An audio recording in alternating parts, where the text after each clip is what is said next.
First thing David said was, well, tell me about yourself. And me just talking about myself and my own experiences and what's important to me. Ben is also my advisor, and I've had him as a teacher for many years, so we had that sort of bond, and he knew me pretty well as a student.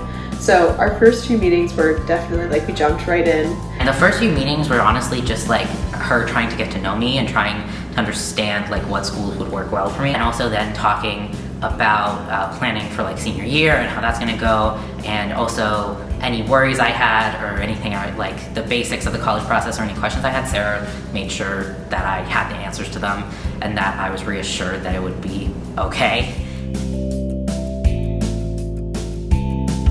Initially, I didn't fully know. I definitely knew I wanted to end up going to a school internationally. I knew I wanted to like leave the American bubble. So I definitely wanted like a larger school. I wanted a school that had a lot of school spirit as well as good academics. I thought I would go to a big school. I find myself to be very outgoing, so I thought that wouldn't be a huge issue. But as I started to look at these big schools, kind of realized that these smaller schools could also be made more beneficial for some of my like learning preferences.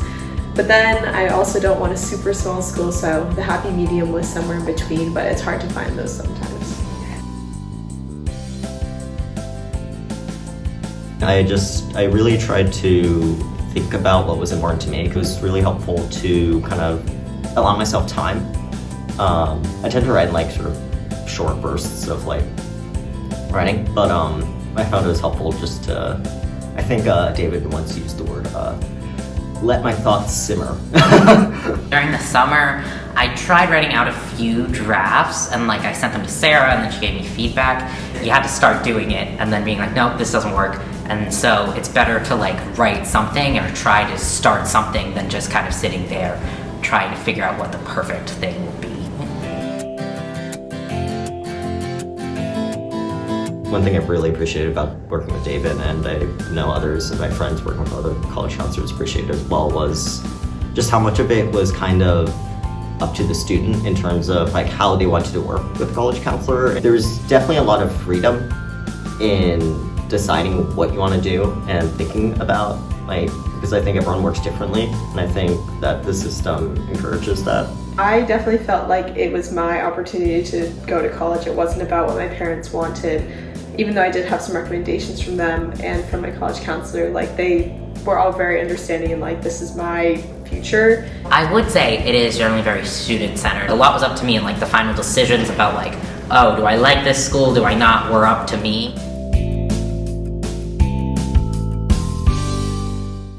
I'm prepared to handle the workload and also like longer classes. Like, we're already used to that. We have hour-and-a-half classes every day. I have a class right now that's a double block. That's the 3 hours of class every day. And I also think that CSW does have enough freedom as well to, like, there's so many courses that I wanted to take at CSW, and so I had to choose which ones and how to manage my time and like planning your courses ahead. I think the biggest lesson CSW could have taught me that's going to be most helpful here is just that ability to kind of take feedback and improve, be it like in any circumstance or discipline, like just learn from mistakes and kind of keep going and reach out for self-advocacy.